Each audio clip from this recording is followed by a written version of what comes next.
queridos compatriotas, el 30 de septiembre del 2019, hace exactamente un año, tomé una de las decisiones más importantes y trascendentales de mi gobierno, y una de las decisiones más difíciles de mi vida.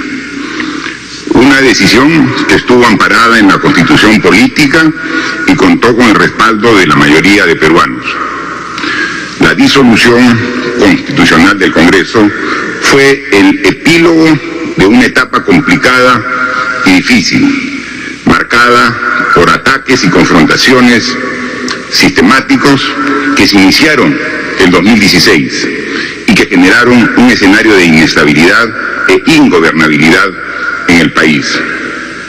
Ni el Perú ni ningún país en el mundo pueden crecer y desarrollarse en medio del conflicto y los enfrentamientos permanentes. Las naciones requieren un mínimo de estabilidad y orden para cumplir los objetivos centrales del gobierno, que son mejorar la educación, la salud, ejecutar obras, promover inversiones, generar empleos y mejorar las condiciones de vida de peruanos y peruanas. Pero sobre todo se requiere que las fuerzas políticas actúen con responsabilidad y coloquen por encima de sus intereses partidarios los intereses del Perú.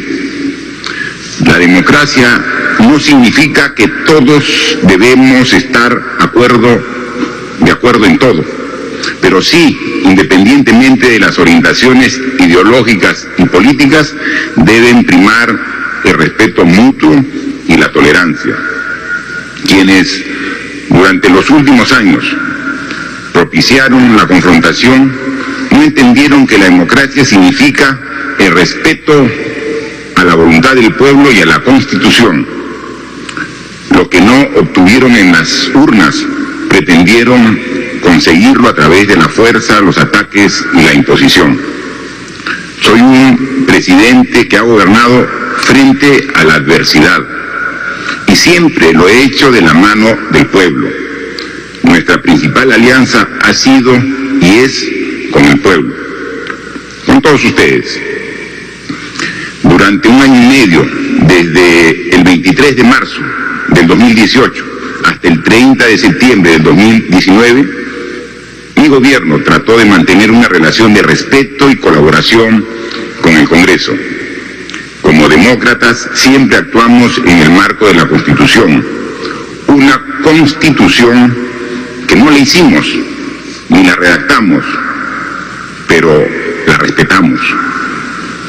Algunos han pretendido confundir firmeza con autoritarismo, valentía con dictadura, nada más alejado de la realidad.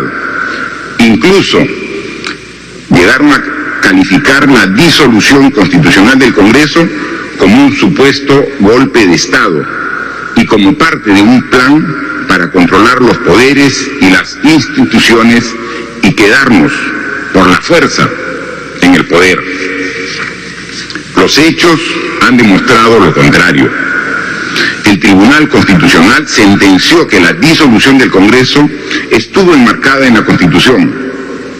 El archivamiento de las denuncias que cuestionaban la medida validó la legalidad de nuestra decisión y dejó claro que todo fue hecho con pleno respeto a la Carta Magna. La comunidad internacional no tuvo ninguna duda de ello, y quienes cuestionaron el hecho participaron en las elecciones congresales, obteniendo incluso algunas curules. La disolución no fue una herramienta para controlar las instituciones. El actual Congreso, elegido por los peruanos, no es favorable al Ejecutivo. Es más, por primera vez en 20 años le negó la confianza a un gabinete recién nombrado. Así son las reglas de la democracia y nosotros las respetamos. Por eso, en este día quiero reivindicar el carácter constitucional de la decisión que tomé exactamente exactamente hace un año. Agradecer profundamente a los peruanos que nos han acompañado en este proceso y reafirmar mi vocación democrática y mi fe en el Perú. Durante este último año, a pesar de todo, las instituciones han funcionado en el país. Hemos logrado superar los desacuerdos por el bien de todos los peruanos. Por ejemplo, el desenlace de la última crisis política ha sido positivo. No prosperó la vacancia presidencial porque carecía de sustento y justificación. Se aprobó la reforma de impedimentos para participar de candidatos con sentencia en primera instancia. Se volteó la página de la confrontación y se respetó la gobernabilidad y la democracia. En los 10 meses que restan del mandato tenemos una importante agenda por desarrollar. Contener la pandemia, inmunizar a nuestra población apenas esté lista la vacuna, impulsar la reactivación, generar empleos, garantizar elecciones libres y transparentes y mejorar las condiciones de vida de nuestros ciudadanos. Y en el campo de las reformas, el 28 de septiembre, el último lunes, venció el plazo para hacer los cambios que puedan ser aplicados en las elecciones del 2021. Se han realizado grandes avances desde que presentamos los proyectos. Una de las reformas aprobadas más importante ha sido la que establece la paridad y alternancia. Esta mañana, muy temprano, antes de iniciar este Consejo de Ministros, he recibido la grata visita de 10 exministras de mi gobierno, con motivo del primer año de la disolución constitucional del Congreso. Las 10 exministras, todas profesionales de primer nivel, han entregado sus servicios al país. Su presencia en el gabinete ha sido y es una muestra de nuestro compromiso con las mujeres del Perú, con la paridad y con la necesidad de continuar promoviendo la presencia de las mujeres en los distintos ámbitos de la vida nacional.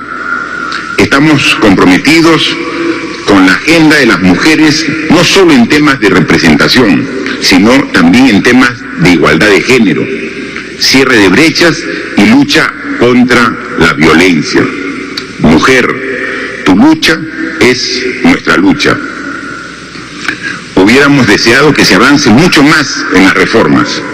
Quedan pendientes diversos cambios para seguir transformando nuestras instituciones. La eliminación del voto preferencial, tratar el tema de la inmunidad parlamentaria, entre otras reformas importantes. La reforma política debe mantenerse en la agenda nacional. Es un tema sobre el cual deberán pronunciarse los candidatos para las próximas elecciones. La reforma política es fundamental para que otros ámbitos de la vida pública puedan mejorar. La economía en el país, en tiempos de crecimiento, hubiera servido mejor a la ciudadanía si hubiéramos tenido una política más alturada y con reglas más claras y justas. Hoy soy presidente de la República, pero también soy, como todos los peruanos, un ciudadano que quiere lo mejor para su país y tengo la convicción de que lo vamos a lograr. Nuestro foco de atención sigue siendo la lucha contra la pandemia, pero tenemos una agenda amplia y variada que abarca el impulso del crecimiento económico, la generación de empleos, la ejecución de obras de infraestructura, los temas productivos, el apoyo al agro, entre otros. La tasa del crecimiento del PBI viene recuperándose de forma constante.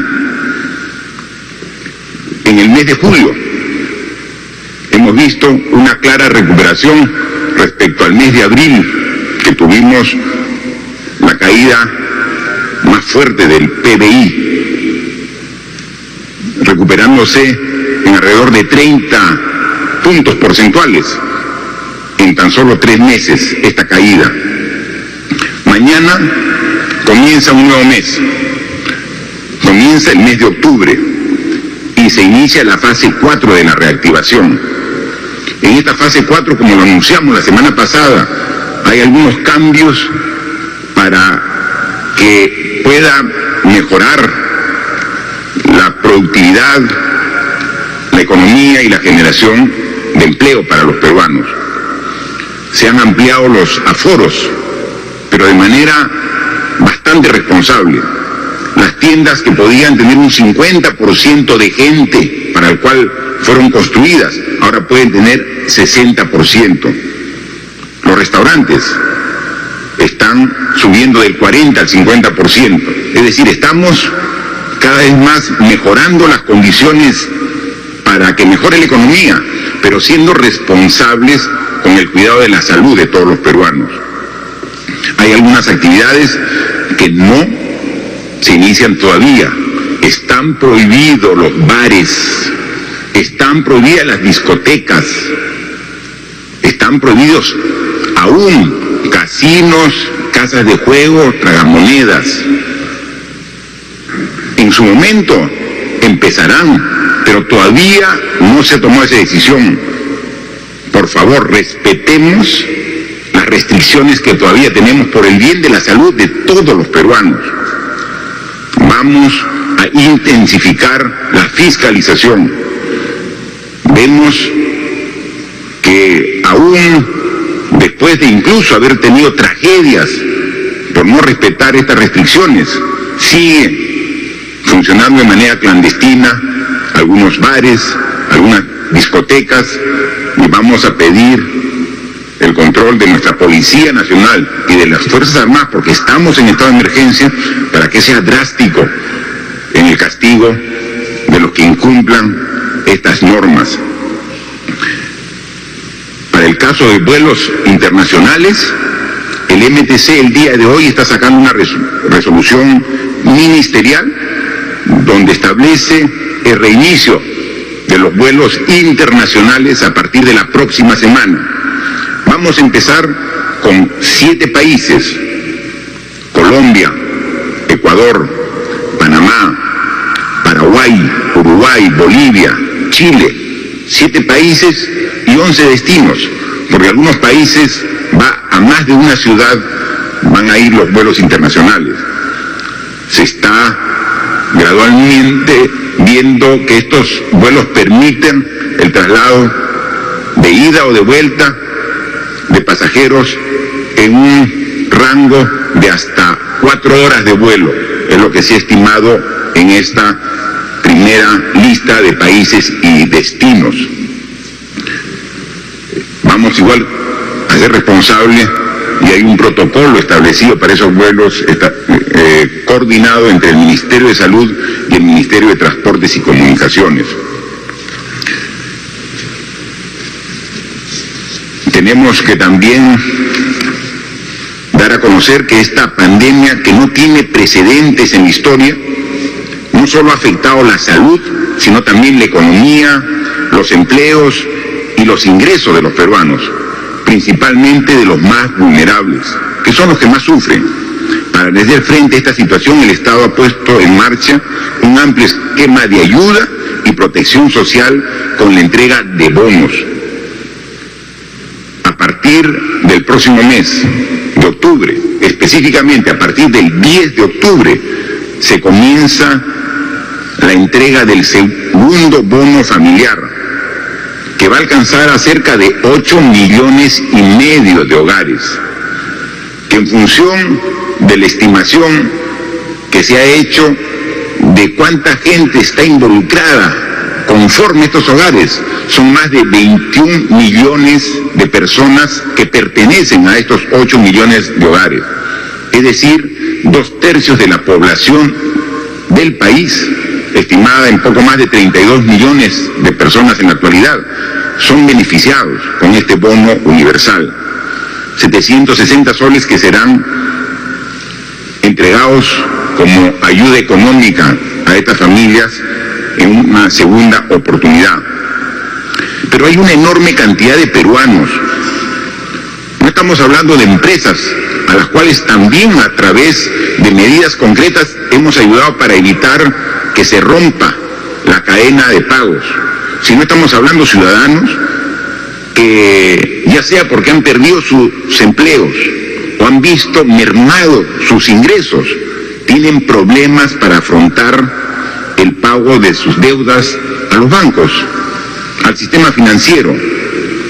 El taxista que con mucho esfuerzo se compró un vehículo o un crédito bancario, como persona natural. La familia que con mucho esfuerzo adquirió una vivienda, un departamento, a través de un crédito hipotecario. Tienen problemas por la situación actual de cumplir, como siempre lo han hecho, responsablemente con el pago de sus deudas, de sus créditos en los bancos.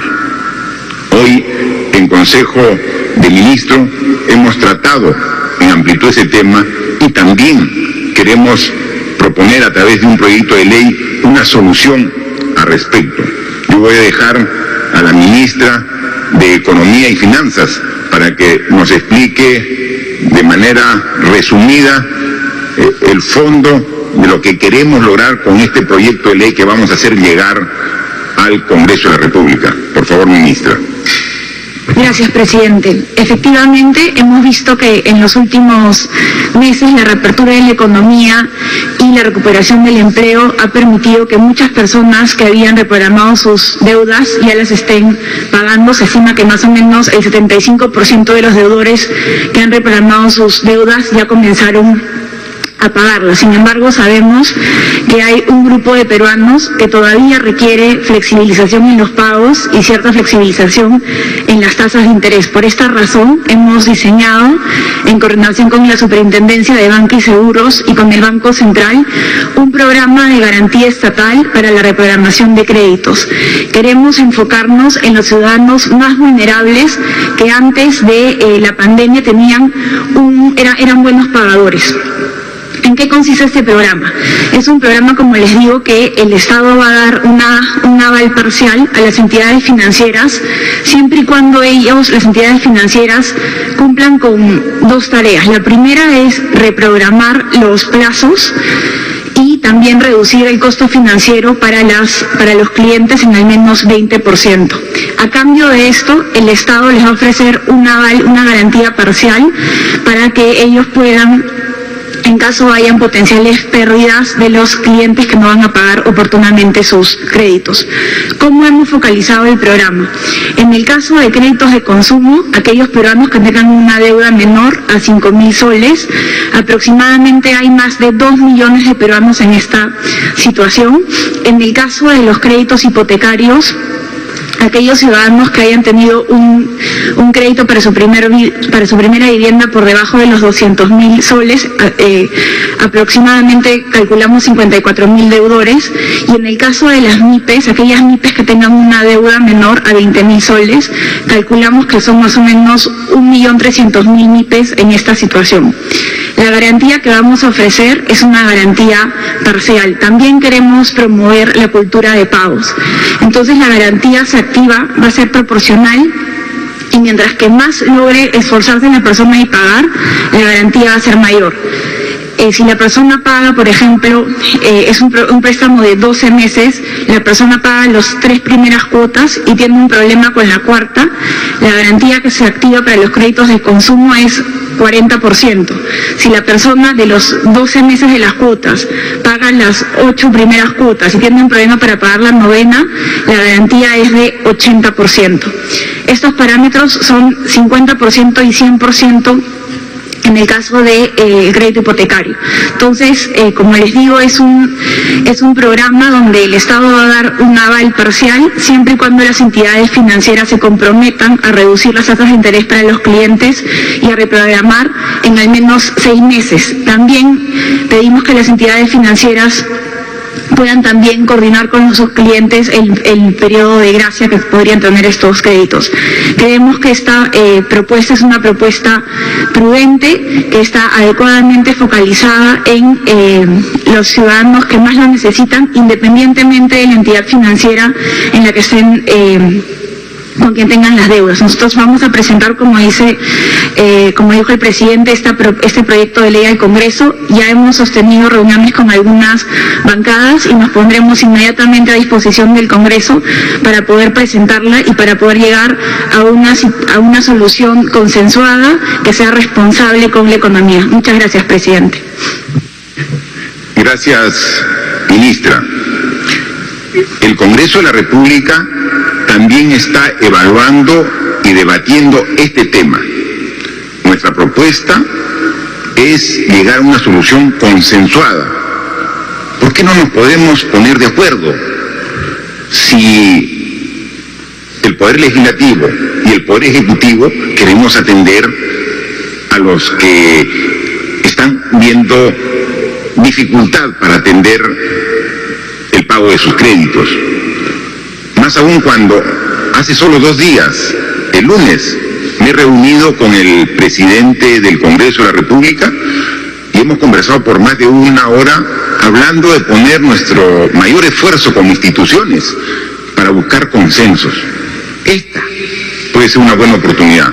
Hagamos el esfuerzo, encontremos una solución consensuada. No impongamos una solución que luego va por el camino de la observación, de la inconstitucionalidad, y al final este entrampamiento afecta a los que necesitan ser atendidos. Entonces, pongámonos de acuerdo.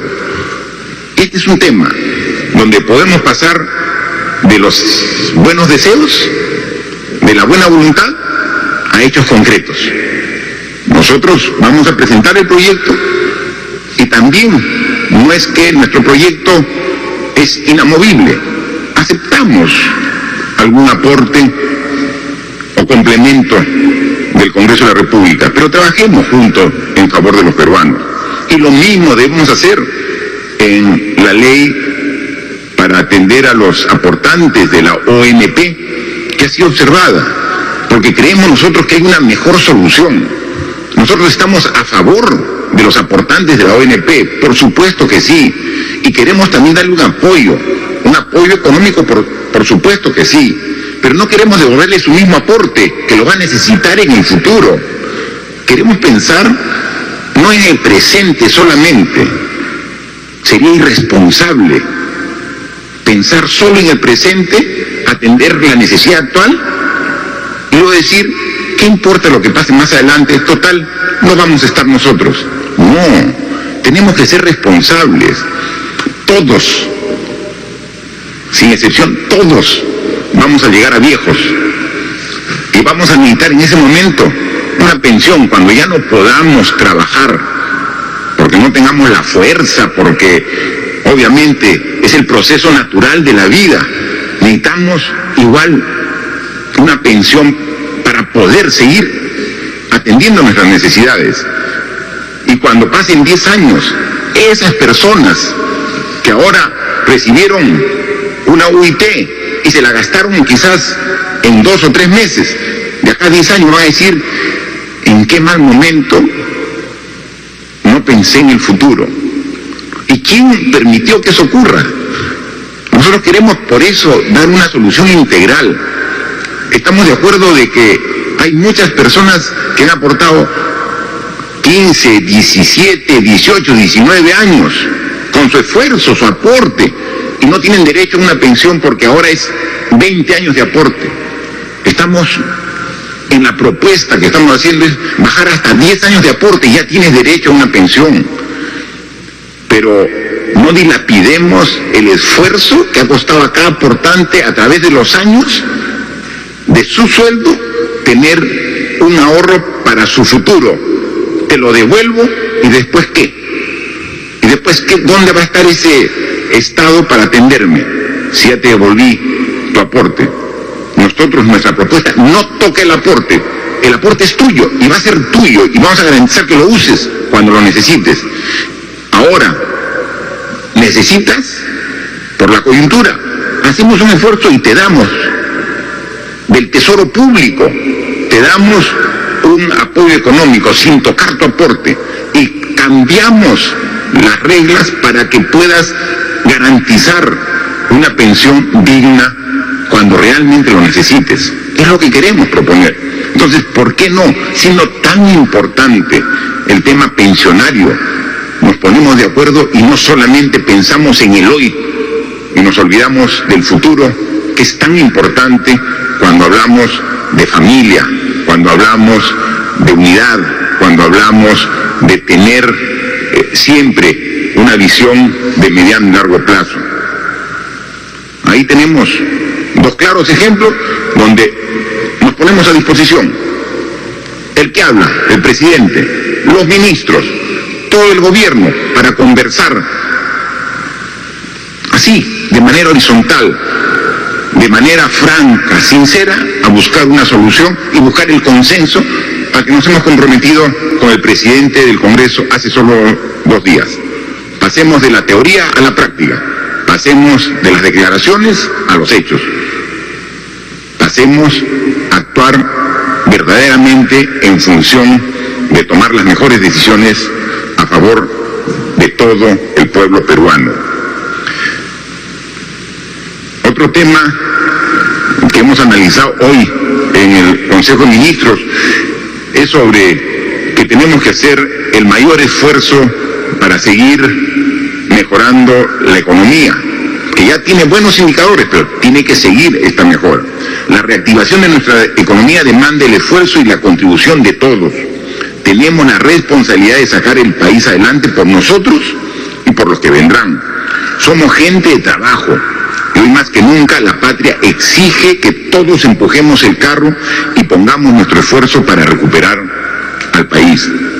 En pocos días, el 8 de octubre, conmemoraremos un aniversario más del glorioso combate de Angamos, una de las mayores gestas de defensa de la soberanía e integridad territorial que nos dejaron nuestros grandes héroes. Es en los momentos decisivos donde los peruanos hemos demostrado nuestro temple, fortaleza y amor por el Perú, así como lo hizo Grau un 8 de octubre de 1879 a bordo del Huáscar, que nunca se rindió pese a las condiciones adversas en las que se encontraba. Hay que rendirle un homenaje trabajando por el Perú este 8 de octubre. Es momento de trabajar más duro, es momento de seguir avanzando. Por ello, este 8 de octubre hemos decidido que sea un día laborable. La patria nos necesita. El mejor homenaje que podemos rendirle a la patria hoy es trabajando por el Perú, por su reactivación, por su crecimiento, por su desarrollo, por generar fuentes de trabajo para todos los peruanos. Consecuencia, el 8, que es un feriado nacional, y el 9, que se había declarado feriado condicional, van a ser laborables. Hemos estado muchos meses paralizados como país y ahora que estamos reactivando, aprovechemos todos los días para seguir creciendo. A veces este tipo de información, como autoridad, tenemos que ser responsables. Tenemos que dar noticias que quizás sean de mucho agrado para todos y algunas que generen incluso alguna incomodidad. Pero tenemos que ser responsables y tenemos, como lo hemos dicho, producir más y ahora aprovechar todo nuestro esfuerzo para lograr ese objetivo. Manifestar también que en esta pandemia nuestro principal foco de atención ha sido COVID-19, ¿no? Y nos hemos olvidado, pareciera, de que muchos peruanos sufren de múltiples otras enfermedades y que también han sufrido en esta etapa de la falta de atención, porque el esfuerzo del Estado y del sistema de salud ha sido atender a los pacientes del COVID-19. Y han visto también que ha habido un descuido en otras enfermedades por la capacidad de atención que tenemos. Y entre las múltiples enfermedades que sufren los peruanos, está el grupo que sufre de una de las enfermedades más difíciles para quien la sufre y para los familiares, el cáncer. Una enfermedad dolorosa y que pese a las complicaciones de la pandemia se tiene que seguir atendiendo. Por ello, en esta semana se ha empezado una nueva cruzada de solidaridad para la colecta de la lucha contra el cáncer. Una colecta que a tono de los tiempos ya no va a ser con la latita yendo de casa por casa. Es una colecta a través de los canales virtuales. Yo convoco a la población de que se sume a esta colecta de manera virtual para que se pueda seguir ampliando el esfuerzo de prevención que hace la Liga de Lucha contra el Cáncer. Demostremos una vez más que somos un país solidario y que juntos somos capaces de superar cualquier adversidad. Y así como de manera virtual ahora tenemos que apoyar para tomar mayores acciones de prevención contra el cáncer, tenemos que todas las actividades aumentar nuestras capacidades tecnológicas y digitales. En esta semana también hemos establecido el inicio de acciones concretas del gobierno para tener una difusión amplia de la billetera electrónica. Por ello, en el marco de la Estrategia Nacional contra la Pandemia, la Estrategia Nacional de Inclusión Financiera y la Política Nacional de Transformación Digital, hemos lanzado el primer piloto de billeteras digitales impulsado por la Presidencia del Consejo de Ministros, el Ministerio de Inclusión Social. Hemos comenzado como un piloto con la Municipalidad de Jesús María en alianza con la Asociación de Bancos del Perú y las principales billeteras digitales del país. Queremos difundir y que se masifique estos conceptos tecnológicos digitales en todo el país. Van a ver y ser testigos de cómo hemos tomado las lecciones aprendidas de la distribución del primer bono, ahora en este segundo bono. A partir del 10 de octubre va a haber mucho más orden porque hemos aprendido en este proceso y estamos corrigiendo errores para hacerlo mucho más efectivo, más tecnológico, más digital, más ordenado. Y también con el compromiso de la Policía Nacional más seguro. Esta pandemia, como todos sabemos, no afecta solo a nuestro país. Esta semana el mundo ha llegado a contar, a superar el 1 millón de personas fallecidas. 1 millón de personas fallecidas por una sola enfermedad. A decir de los entendidos, no hay en la historia enfermedad que haya afectado de esta manera global a todo el mundo. Y tenemos que seguir trabajando, no bajar la guardia. En los más de 6 meses que tenemos trabajando, como lo hemos explicado, hemos aumentado de manera significativa la capacidad de respuesta. Tenemos más camas hospitalarias, tenemos más camas UCI, tenemos ya operaciones de atención, de preventiva a través de la operación Taita en todo el país, que está siendo ya replicada este esfuerzo que lo hacemos como gobierno nacional, por los gobiernos regionales, por los gobiernos locales. Es decir, estamos mejor organizados como sociedad para atender la actual enfermedad, para atender el posible rebrote que se dé. Tenemos mucho mejor preparación. Vemos la realidad de los países que fueron golpeados por la enfermedad antes que nosotros, que están sufriendo una segunda ola de la enfermedad. Vemos a España, Francia, los países europeos principalmente, que están nuevamente aumentando de manera significativa su cantidad de personas contagiadas. No nos veamos necesariamente en ese espejo. fueron precipitados a nuestro juicio porque se abrieron bares, se abrieron espectáculos públicos y entonces hubo aglomeración de gente y ahora se está viendo una segunda ola de contagios. Nosotros no queremos vernos en ese espejo y depende de nosotros mismos. Por eso somos responsables en las fases de reactivación económica, pero pedimos también responsabilidad a ustedes. Necesitamos responsabilidad de todos. No vayamos de manera masiva donde hay concentración de gente. Vemos los fines de semana en la Costa Verde, concentración de gente excesiva, y van padres llevando a su familia, poniéndolos en riesgo de contaminación. Salgamos si tenemos que salir, pero seamos cuidadosos, seamos responsables, cuidemos a nuestra familia. El COVID no ha sido aún vencido, el virus sigue presente, está disminuyendo el nivel de contagio, pero sigue presente. Así que todos, por favor, sigamos siendo responsables.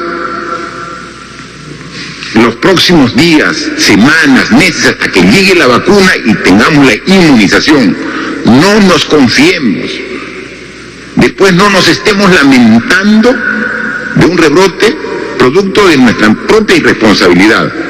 Estamos con mayor capacidad de respuesta, sí, pero no nos confiemos por ello, seamos cuidadosos. Todavía el virus está en nuestro entorno. No hagamos que entre a nuestro hogar, a nuestra familia, a nuestro centro de labores. De nosotros depende.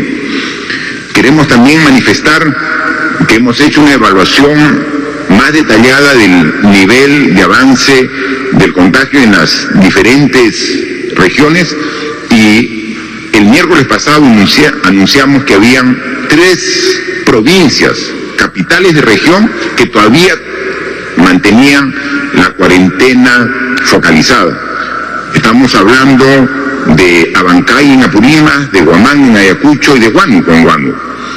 Hemos analizado a mayor detalle con los especialistas del Ministerio de Salud y nos han informado de que la curva de crecimiento también se está dando en esas provincias.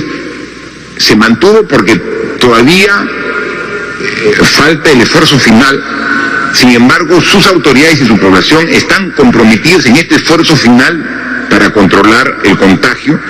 En consecuencia, estamos determinando que a partir del lunes 5 se levante la cuarentena focalizada en esas 3 provincias, manteniéndose la inmovilización los domingos, como hay otras regiones y provincias que mantienen la inmovilización los domingos.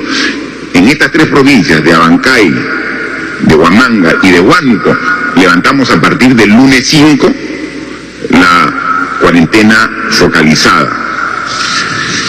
Sigamos trabajando con responsabilidad para combatir el COVID, pero también estamos trabajando para que inmediatamente tengamos la vacuna, podamos atender a la población de nuestro país. Por ello, ayer nuevamente nos hemos trasladado hasta una universidad peruana, que son los aliados de la academia, de la ciencia, en esta fase 3 de la vacuna de diversos laboratorios. En la Universidad Mayor de San Marcos se está iniciando las pruebas de la vacuna en voluntarios, ¿no?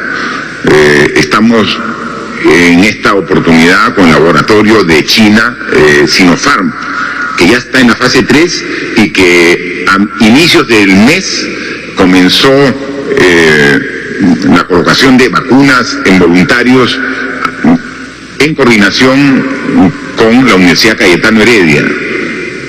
Y ahora lo está haciendo lo propio con la Universidad Mayor de San Marcos para llegar a 6.000 voluntarios. Ya están también los acuerdos y la vacuna de otros laboratorios también se van a aprobar, así como este laboratorio chino está aprobando su vacuna aquí en el Perú en su última fase para la aprobación final para la comercialización de la vacuna.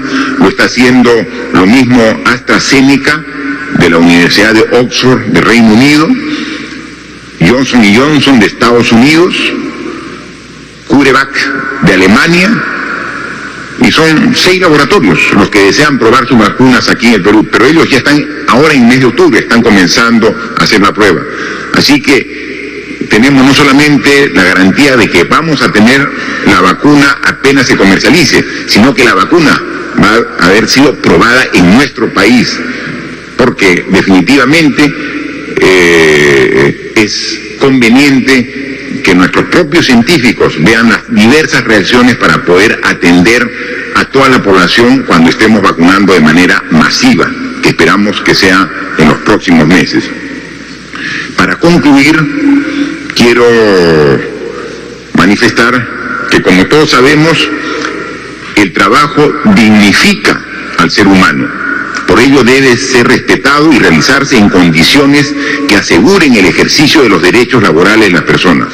Hoy me complace promulgar la Ley de Trabajadoras del Hogar, una norma aprobada por el actual Congreso y que representa la lucha constante de muchos años por parte de mujeres dedicadas que han venido realizando labores del hogar sin que se les brinde el debido reconocimiento a su esforzado trabajo. Por ello, hoy tenemos la norma, acá está, ¿sí? Esta es la norma que nos hace llegar el Congreso de la República, Ley de Trabajadoras y Trabajadores del Hogar. Aquí está, capítulo 1, aspectos generales, capítulo 2, el contrato de trabajo doméstico, capítulo 3, remuneración y otros beneficios, el capítulo 4, jornada de trabajo y descansos correspondientes, la extinción del vínculo laboral, capítulo 5, agencias privadas de empleo doméstico, y ahí vamos viendo todos los capítulos hasta que llegamos a la suscripción con las disposiciones complementarias correspondientes. Ya viene esta ley con la firma del presidente del Congreso y del primer vicepresidente del Congreso. Para hacer la promulgación correspondiente, procedemos con la suscripción de la misma.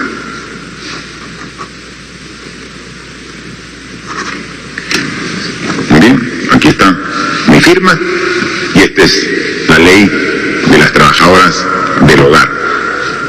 Muchas gracias por su atención. Hay 5 medios de comunicación que, como todas las oportunidades, son los que salen sorteados virtualmente y esperamos sus consultas y sus preguntas. Buenas tardes, presidente, ministros. Primera pregunta de Esfera Radio, Chachapoyas, Amazonas. ¿Por qué el Ministerio de Salud, a pesar de la evidencia científica, sigue entregando kits con medicamentos como acitromicina, hidroxicloroquina, ivermectina, que no han demostrado efectividad, en vez de destinar el dinero a construcción de plantas de oxígeno u compra de saturómetros, como lo hizo el gobierno colombiano? ¿Cuándo se va a implementar un plan de seguimiento de casos, rastreo de contacto? Pues parece que hasta hoy no existe ni está en la planificación del MINSA. ¿Es posible que el gobierno peruano apoye los estudios de investigación, pago de pólizas y demás, permitiendo acelerar los procesos de revisiones y expeditas, pues se ven los esfuerzos de una prueba PCR y una vacuna peruana anti-COVID, que sin embargo recibe todas las trabas burocráticas? ¿Qué acciones tomará el gobierno con respecto al abuso de algunas entidades financieras que ofrecen el refinanciamiento, pero que obligan al cliente a terminar pagando 4 veces el valor de su deuda? Muchas gracias. La pregunta va dirigida para la ministra de Salud y para la ministra de Economía y Finanzas. Por favor, ministra de Salud. Gracias, señor presidente. Con respecto a la primera pregunta, efectivamente el Ministerio de Salud tiene no solamente los funcionarios que trabajan permanentemente en el Ministerio, sino además que contamos con la colaboración de un grupo de expertos respecto en particular a los aspectos vinculados con el tratamiento. En ese sentido, la acitromicina, la hidroxicloroquina en este momento ya no están siendo distribuidas por el Ministerio de Salud con la finalidad de incorporar los kits, se utilizan para otras cosas como corresponde. Por ejemplo, la hidroxicloroquina se emplea como inmunomodulador para otras entidades. En ese sentido, ya se han tomado las providencias del caso. Con respecto a la ivermectina específicamente, en este momento hay un estudio peruano y 2 estudios en el extranjero con respecto a la utilización de la ivermectina en el contexto de la COVID. Y es por ello que el grupo de expertos nos ha pedido, el momento en que lo pidió 4 semanas, en este momento 2 semanas ya han transcurrido y nos quedan 2 semanas más para reevaluar la situación, porque esos estudios aparentemente estarían dando orientaciones a favor. Estamos a la espera de esos resultados. Con respecto al seguimiento de las personas afectadas, habrán visto ustedes en una conferencia anterior que se anunció el reforzamiento de los centros de atención de las personas, atención a distancia, atención a través del call center y a través de telesalud, de las personas que estaban positivas o afectadas por alguna de las manifestaciones de esta enfermedad. Este reforzamiento nos ha permitido que podamos llegar cada vez a más personas para hacer el seguimiento respectivo. E igualmente, en el momento en que estamos nosotros desarrollando estrategias para una posible segunda ola, parte de esto incluye el seguimiento de las personas a través de los medios más modernos para que podamos tener una idea de en qué momento la positividad pudiera estarse levantando. Este fortalecimiento nos va a permitir ponernos a disposición de la ciudadanía para un seguimiento mucho más adecuado. Gracias, presidente. Ministra de Economía, por favor. Gracias, presidente. La SBS, desde fines de agosto, ha establecido una norma que establece unos criterios, unos estándares mínimos para que las entidades financieras gestionen la deuda con sus clientes, que incluye adecuada información, un plazo máximo para atender al deudor, ofrecerle 2 opciones. Y lo que sí es importante mencionar es que para las reprogramaciones no se pueden aumentar las tasas de interés ni se pueden cobrar intereses moratorios. En ese sentido, nosotros invocamos a los clientes de las entidades financieras a que utilicen los mecanismos que provee la SBS y Indecopi en el caso que hubieran unas denuncias, para que realicen las denuncias de tal manera que se pueda investigar, y en el caso que amerite una sanción, que se realicen las sanciones adecuadas. Eso es respecto al marco general.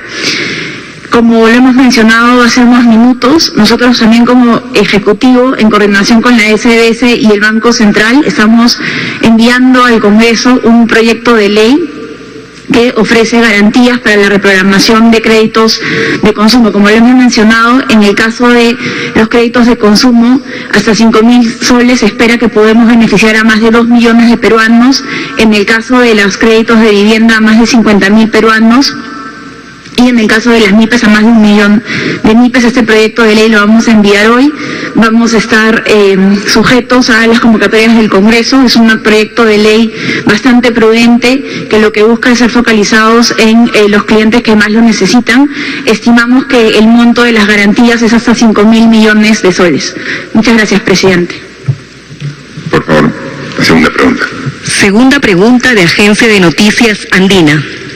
Ante el pronto reinicio de vuelos internacionales, ¿cuáles son las medidas sanitarias y las coordinaciones que se han trabajado con los países con los que habrá esta conexión para garantizar la seguridad en este contexto de pandemia?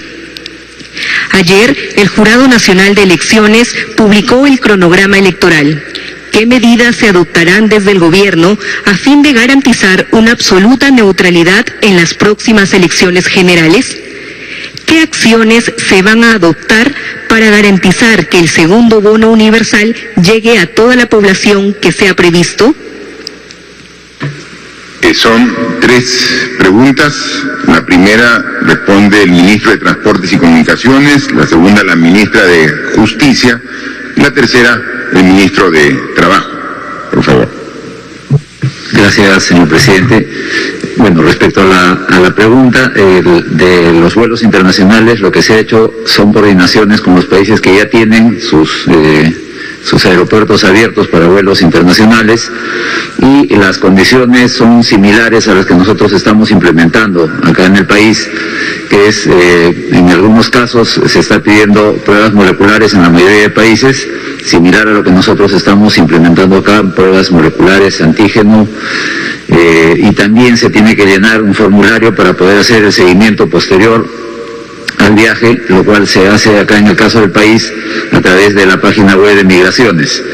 El resto de protocolos son los protocolos que ya venimos implementando para los vuelos nacionales, como son el tema de los cuidados al ingresar al aeropuerto, los distanciamientos, etcétera, y también la menor cantidad de contacto que debemos tener entre las personas y también con las personas que nos atienden.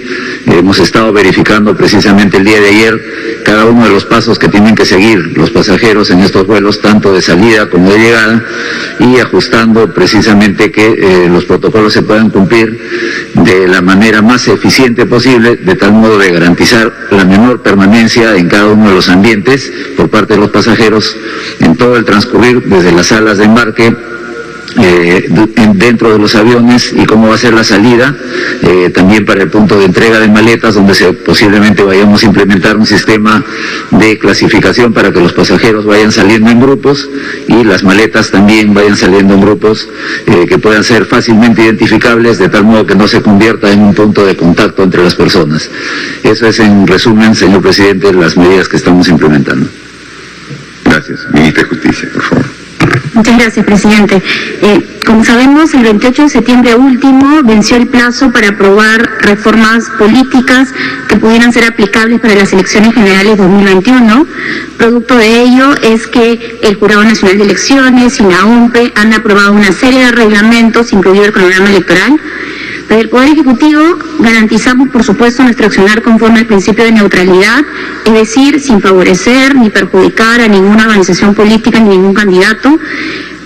Además, hay que tener en cuenta que el Poder Ejecutivo, el Presidente de la República, convocó elecciones oportunamente conforme a ley, son elecciones convocadas para el 11 de abril próximo, pero además que tenemos un antecedente en el año 2020 en el cual el Ejecutivo se comportó conforme al principio de neutralidad, se volverá a hacer este año, y tanto así en el 2020 hubo un accionar conforme al principio de neutralidad que no se presentó ningún candidato.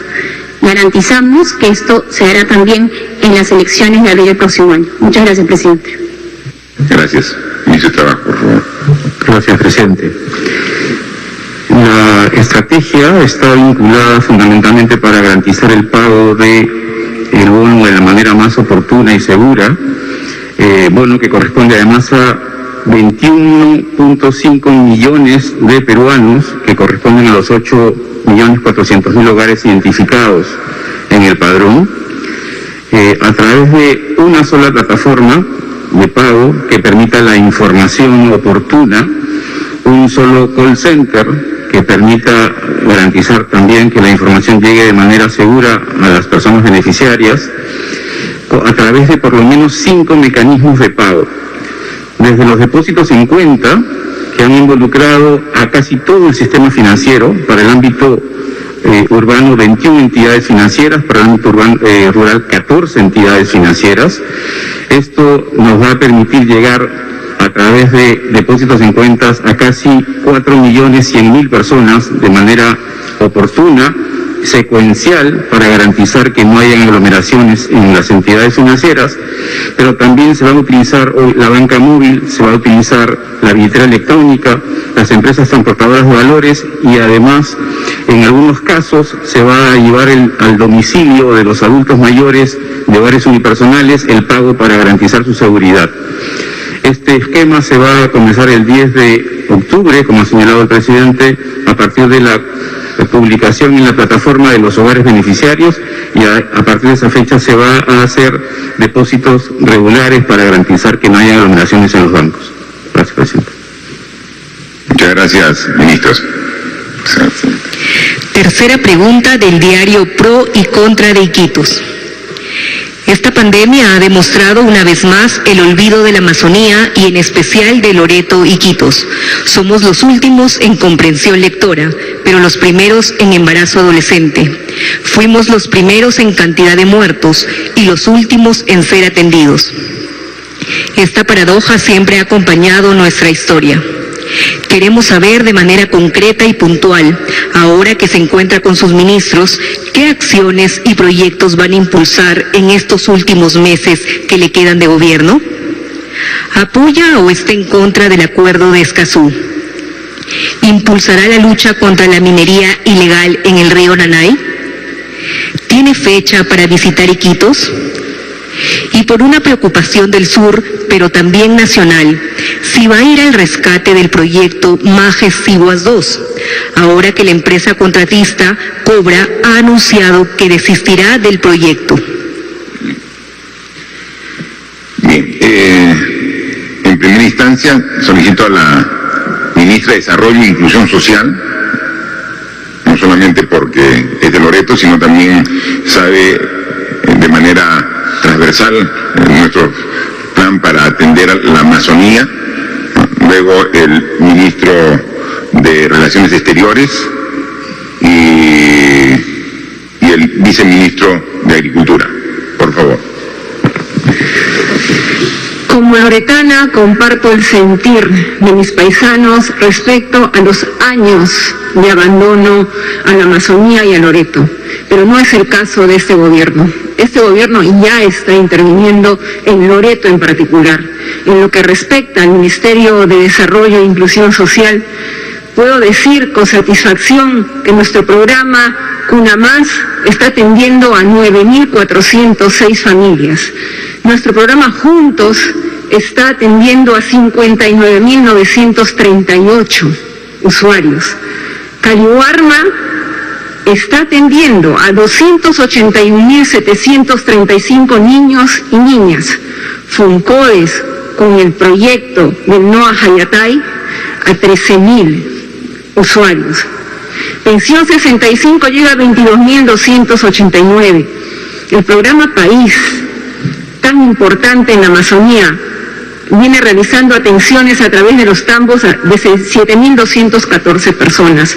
El fin de semana estuve en el río Napo, estuve en Tutapixco, y ahí llegan los pías fluviales. El pía río Napo ya viene atendiendo a 13.000 personas. Un pía que lleva RENIEC, que lleva salud, que lleva los programas sociales y el pago de bonos. He sido testigo presencial del pago, tanto a quienes acuden al PIA como a aquellos que están en sus casas por verse imposibilitados de cobrar. Personas enfermas, personas ancianas que reciben en sus domicilios el pago. Se está trabajando por la Amazonía, especialmente por Loreto, con el ministro de Defensa, con el ministro de Energía, con el ministro de Cultura. Hemos compartido la preocupación de atender a las comunidades indígenas. Estamos en el plan de cierre de brechas para poder llegar hacia ellos, para poder implementar una vez con decisión nuestras intervenciones. En el caso particular del MIDIS, vamos a intervenir en 3 distritos con el programa del NOA Hayatay, Mujer Indígena. Primera vez que se va a hacer algo por las mujeres indígenas para darles capacidad productiva y valor económico a lo que ellas saben hacer. Sí estamos llegando a la Amazonía, no estamos siendo olvidados. Gracias, ministra. Por favor, ministro de Relaciones Exteriores. Gracias, presidente. Como ministro responsable de Loreto, de la región Loreto, quisiera agregar brevemente que también se está trabajando en los grandes proyectos vinculados con la conectividad, tanto aérea, digital y terrestre. Esto lo lleva a cabo el Ministerio de Transportes y Comunicaciones y van adelante los estudios tanto de la parte de la hidrovía amazónica como también de la interconexión digital entre Yurimaguas y Iquitos, así como los proyectos de la vía entre Mazán y el Estrecho. Son proyectos importantes para la región de Loreto y van adelante, por supuesto. Sobre el tema de Escazú, yo quisiera señalar, como lo hemos venido haciendo, que este acuerdo se encuentra en el Congreso de la República, viene siendo evaluado para su eventual aprobación y posterior ratificación, y es a través de la Comisión de Relaciones Exteriores que se viene convocando a diferentes sectores nacionales para que emitan su opinión y sus aportes, de tal manera que muchos de los sectores de Loreto han sido convocados para puedan opinar sobre el acuerdo de Escazú. Quiero reiterar finalmente, presidente, que en ese proceso interno de perfeccionamiento del acuerdo de Escazú no hay fecha, de tal manera que el Congreso de la República sigue adelante con su trabajo. Gracias, presidente. Gracias. Ministro de Agricultura, viceministro de Agricultura. Muchas gracias, señor presidente. En respuesta a la pregunta sobre el proyecto de Majes-Iguas. El proyecto de Majes-Iguas es de vital importancia para el país y para la macrorregión sur. Está involucrado dentro de la lista de los 52 proyectos del Plan Nacional de Infraestructura para la Competitividad. Su impacto en el empleo y en la economía serán cruciales para la recuperación económica de nuestro país. Por ello, tomamos con gran pesar las noticias que la concesionaria divulgó el día de ayer. Pero es importante precisar algunos puntos. El más importante, uno de ellos, es que todos estos proyectos agrícolas de irrigación ya han pasado por un proceso de descentralización y la competencia sobre el proyecto Majes-Iguas 2 es 100% de parte del gobierno regional de Arequipa. Nosotros hemos tenido múltiples contactos, comunicaciones y visitas de parte de los equipos técnicos del Minagri, incluyendo el señor ministro, en varias oportunidades para ir a conversar con el gobernador regional de Arequipa y con el Consejo Regional. También hemos tenido absoluto apoyo de parte del MEF y de Proinversión.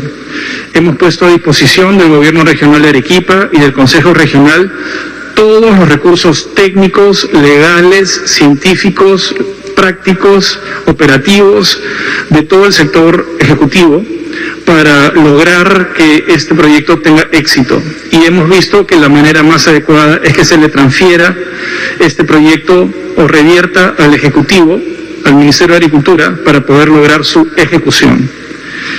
En estos momentos nos encontramos en una situación un poco complicada, porque a pesar de nuestros múltiples esfuerzos con el gobierno regional de Arequipa y nuestra total disposición para sacar este proyecto adelante, en algunas situaciones no hemos tenido el eco que hubiéramos deseado. Entonces invocamos nuevamente al gobierno regional de Arequipa a continuar las negociaciones con el Ministerio de Agricultura, que se han visto truncas desde el 19 de septiembre, a pesar de nuestros múltiples requerimientos para continuar las reuniones. Tenemos 45 días desde la invocación de la concesionaria de la caducidad del proyecto para lograr revertir esa situación. El tiempo está corriendo y si no se logra un acuerdo en este plazo, puede ser que nos veamos en una situación donde reactivar el proyecto nos tomaría hasta 3 años. Queremos evitar llegar a eso y por eso es que estamos poniendo nuestra total disposición a resolver este problema. Muchas gracias. Gracias, viceministro. El ministro estuvo en el Consejo, pero fue hoy día programado para que sustente el presupuesto de su sector agricultura para el próximo año 2021 en el Congreso de la República. Él se encuentra haciendo esa sustentación y por eso se ha quedado el viceministro quien ha respondido con claridad la pregunta de su sector. Por favor. Cuarta pregunta de Diario El Comercio. Señor presidente, hasta ayer el MINSA informó en su sala situacional que del total de pruebas realizadas, el 77% eran rápidas y el resto moleculares. ¿Cuándo se aumentará realmente la proporción de pruebas moleculares realizadas? Si bien plantea llegar a consensos, el Congreso ya agendó para el próximo Pleno el debate de un dictamen que prohíbe agregar cargos adicionales a las obligaciones financieras vencidas durante el estado de emergencia. De aprobarse, ¿optarán por observarla? ¿Cuál es la posición del Ejecutivo sobre el dictamen del Legislativo? Señor presidente, ¿por qué no da entrevistas a los medios de comunicación? La última fue con el Canal del Estado. ¿Cuándo lo hará? ¿Por qué no es posible plantear preguntas en estas conferencias o hacer las preguntas en vivo? ¿Evaluarían algún cambio en la mecánica de estas conferencias? La primera parte sobre las pruebas, le pido a la ministra de Salud que responda, y sobre el esfuerzo que vamos a hacer y la disposición que tenemos respecto a la coordinación con el Congreso, le voy a pedir al Premier que responda a continuación. Por favor, ministra de Salud. Las pruebas moleculares son parte del compromiso que asumimos todos los países para hacer nuestros reportes lo más sólido posible. En ese sentido, nuestro país se comprometió a tener disponibles pruebas moleculares y efectivamente en este momento estamos esperando ya la llegada de 150.000 adicionales. Tenemos en stock 200.000 pruebas moleculares que estamos manteniendo en nuestras reservas por la posibilidad de que pudiera haber algún cambio epidemiológico futuro, y de cada grupo que va llegando vamos guardando una pequeña cantidad. Estamos en este momento a nivel regional y desde hace 10 días repartiendo 300.000 pruebas adicionales, pues detectamos que a nivel de las regiones ya solamente estaba quedando en total 50.000 pruebas, y de lo que repartimos anteriormente hay 150.000 que se han utilizado. Ese hace un total de 850.000 pruebas. Nos comprometimos a 800.000, ya tenemos 850.000 pruebas.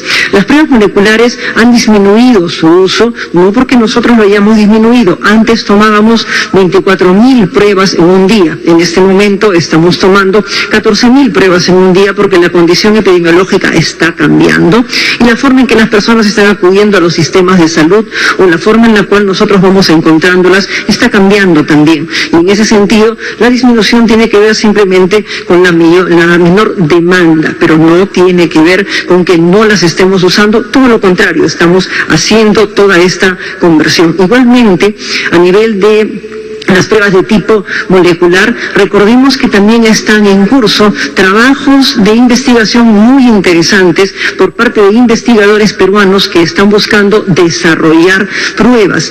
Y esto se vuelve fascinante porque es una alternativa para nuestro país. Todos esperamos que esto concluya cuanto antes, se les ha dado todo el apoyo. Es más, hemos cruzado cartas solicitando que ya nos entreguen los resultados para ver en qué más podemos ayudar, y los lineamientos también se han simplificado de tal manera que la aprobación de darse en algún momento el resultado sea lo antes posible. Aprovecho la oportunidad, presidente, para mencionar que también estamos apoyando el desarrollo de una vacuna hecha por investigadores peruanos. Está todavía en nivel preclínico, pero estamos apoyando este desarrollo y el Instituto Nacional de Salud está coordinando con los investigadores para que una parte del trabajo se pueda hacer en el Ministerio de Salud en coordinación, por supuesto, con ellos. Es un desarrollo también muy interesante, no solo el de las pruebas nuestras, sino también el de una posible vacuna de origen peruano. Gracias. Gracias, ministra, por la información. Premier, por favor. Gracias, señor presidente. En base a la reunión que ha tenido el señor presidente del Congreso con el señor presidente de la República, ha planteado algunas recomendaciones en diferentes aspectos. Básicamente es en la lucha contra la pandemia, la reactivación económica, generación de empleo y la transferencia transparente, neutral, que tenemos que hacer de un gobierno a otro en estas próximas elecciones.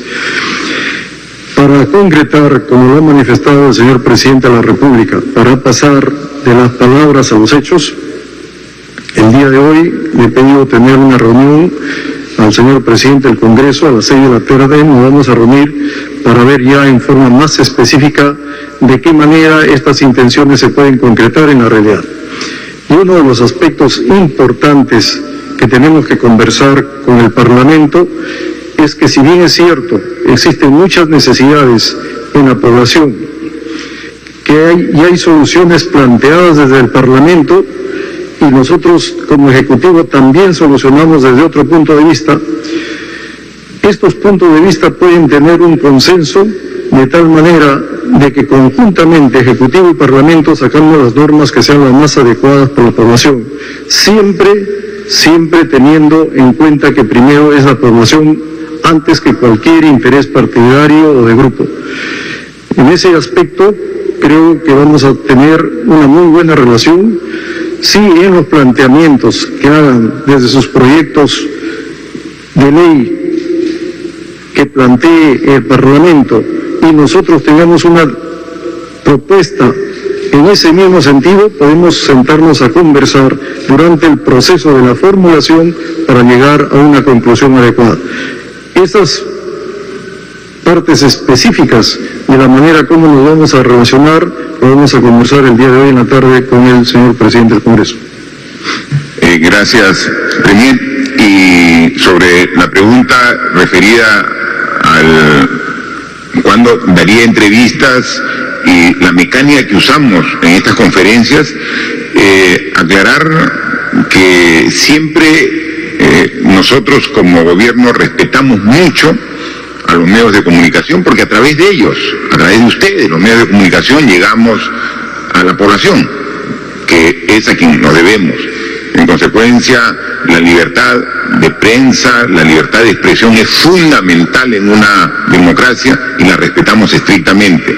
Y tiene que haber una relación de mutuo respeto como la hay actualmente. A veces vemos algunos excesos en algunos medios que no son afines al gobierno, y así todos respetamos. Incluso llegan medios de comunicación un poco en términos ofensivos, que nos parece en algunos aspectos un poco excesivos en la forma de referirse, pero creo que no queremos nosotros que se ponga en absoluto duda alguna sobre la libertad de prensa.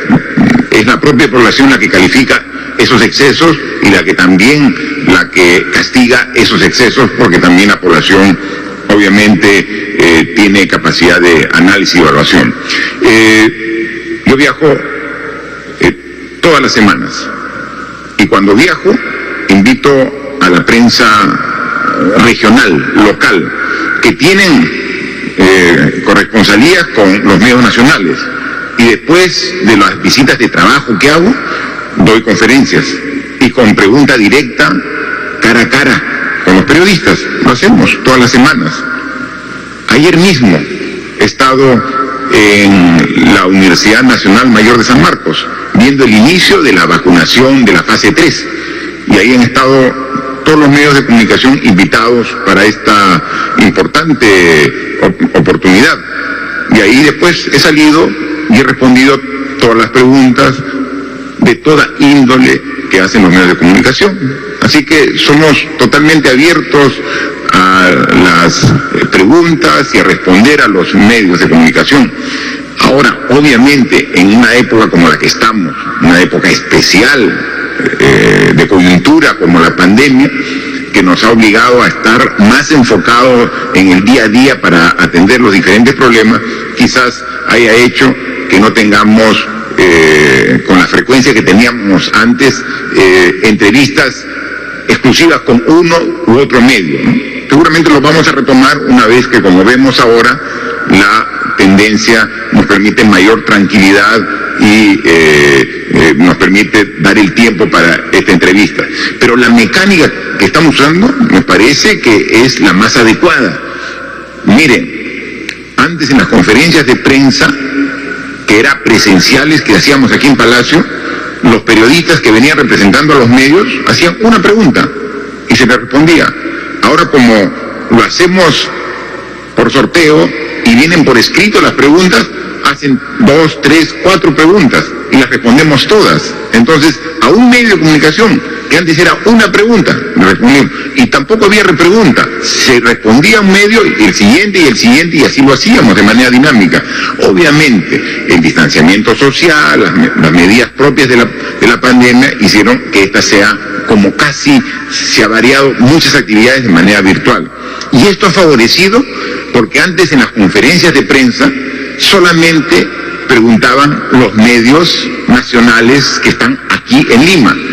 En cambio, ahora en los sorteos se inscriben más de 300 medios de comunicación a nivel nacional. 300.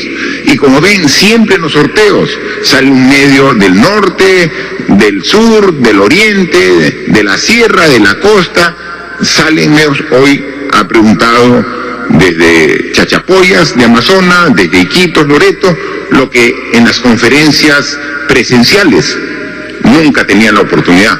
Y aquí le responden directamente los ministros a ellos. Entonces, trae algunos inconvenientes este tipo de conferencias y preguntas virtuales, pero también tienen una serie de beneficios porque descentralizamos y estamos respondiendo a nivel nacional.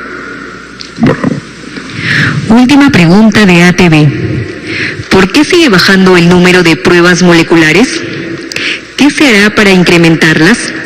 ¿Han previsto comprar otras pruebas alternativas a las serológicas? MAGE Siguas 2 alertan que esta obra corre riesgo. ¿Qué puede hacer el Ejecutivo para sostener este proyecto?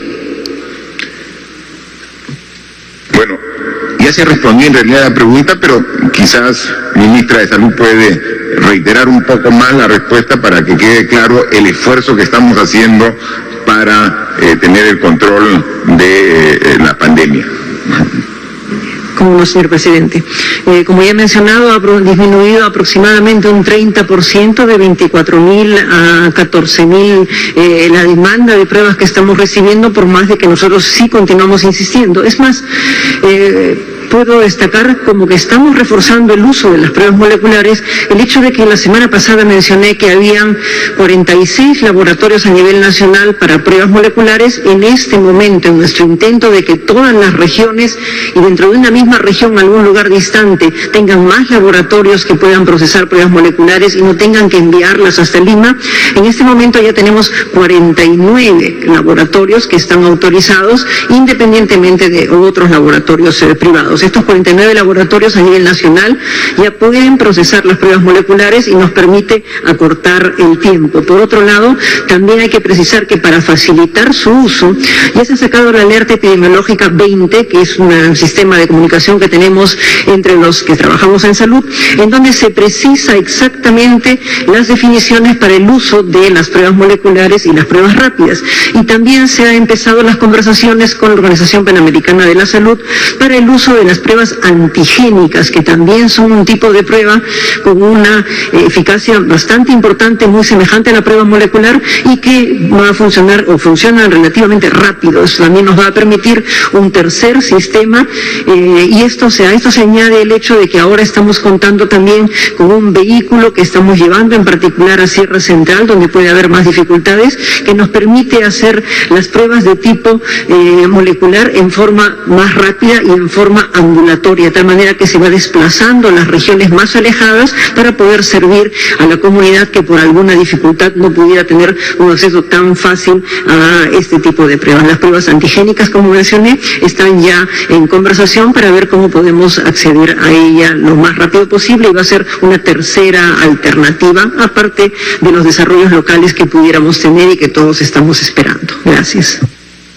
Muchas gracias, ministra. Vuelve a preguntar ATV sobre MAGE Siguas 2. Yo quería aprovechar esa pregunta para hacer recordar a la población que el gobierno tiene 3 niveles. El gobierno nacional, que representamos aquí los que estamos presentes. Gobierno nacional, que están los ministerios, y tiene su responsabilidad.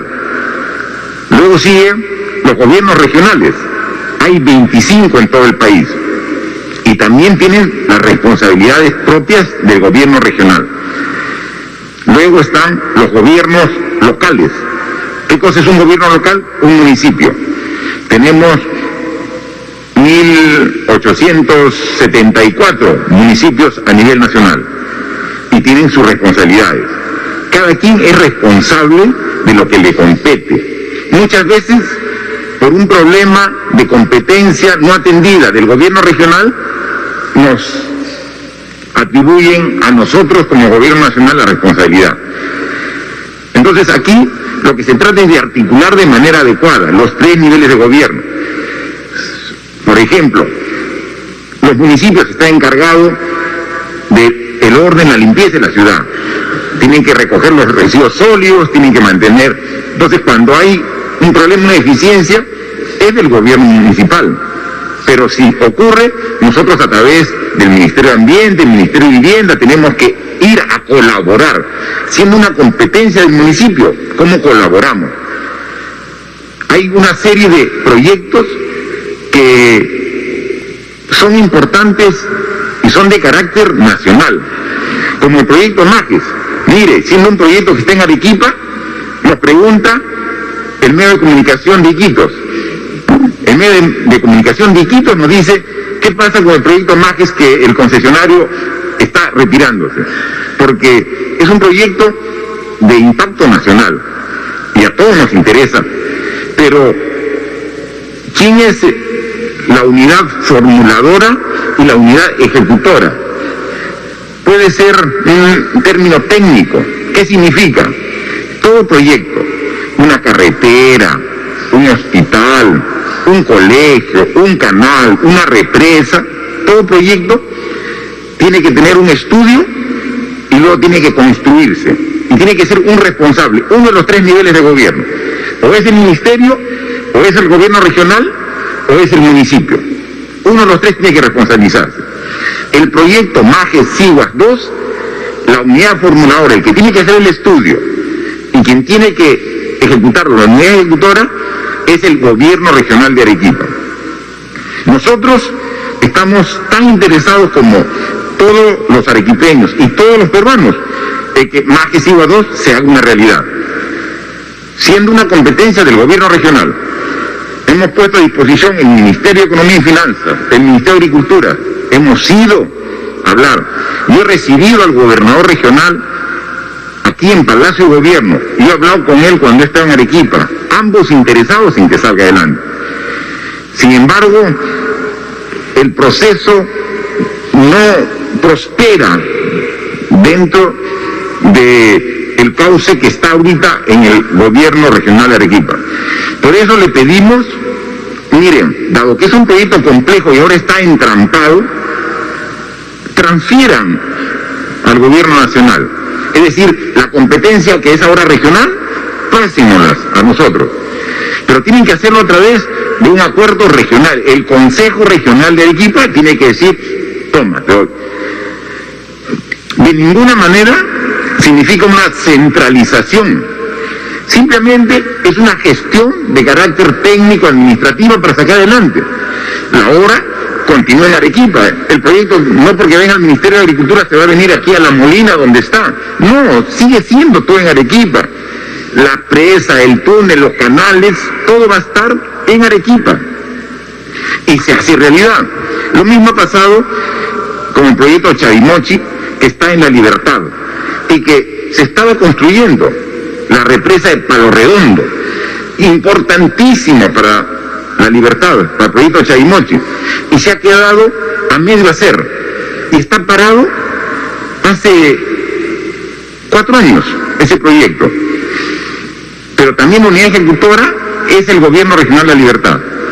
Nosotros estamos coordinando con ellos. Finalmente, hace un mes aproximadamente, han tomado la decisión de transferirlo, el gobierno, la competencia de La Libertad, hacia el Ministerio de Agricultura. Ya está en nuestras manos. Y estamos haciendo el esfuerzo de destrabar y continuar la construcción de la represa de Palo Redondo. Ya, ahora sí es nuestra responsabilidad, porque nos las han transferido. Con el proyecto MAGES les pedimos, ustedes necesitan la asesoría nuestra, y si no, transfiéranlo. Se ha reunido el Consejo Regional y no ha aprobado. Ha dicho, se queda aquí como unidad ejecutora del gobierno regional. Ya, estamos a disposición y ahora llega el concesionario, está esperando varios años, con equipo, con todo listo ahí en Arequipa para empezar la obra. La tuneladora ya está, la han fabricado, la han llevado, la han trasladado, está lista para comenzar a perforar el túnel, la obra más compleja del proyecto. Sin embargo, no se termina la parte administrativa, técnica, legal, y por eso es que no empieza. Y ante la demora y postergación, han anunciado. Haremos un esfuerzo final porque no hay que darse nunca por rendido, hay que insistir y estar. Pero ahorita el proyecto está en manos del gobierno regional de Arequipa porque es unidad formuladora y es la unidad ejecutora del proyecto. Pero, como digo, si se para el proyecto, ¿afecta a los arequipeños? Sí, pero a los peruanos en su conjunto porque es un proyecto de agricultura que va a generar puestos de trabajo, va a generar una dinámica económica, va a generar exportación, en fin, una serie de beneficios.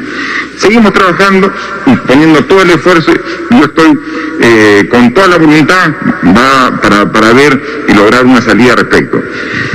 Por último, solamente decirle que como han podido escuchar la intervención de todos los ministros y ministras, estamos completamente comprometidos en seguir en este trabajo para derrotar la pandemia. Y seguimos con el apoyo de la población para lograr este objetivo. Por favor, responsabilidad.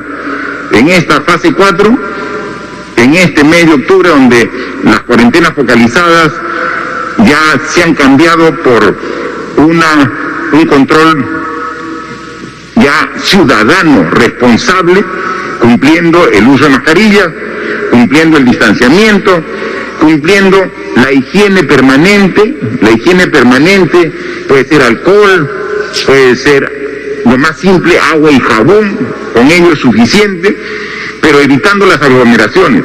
Están prohibidas las reuniones sociales, están prohibidas las reuniones, las fiestas familiares, las fiestas de barrio, por favor, están prohibidas. Todavía el COVID está con nosotros.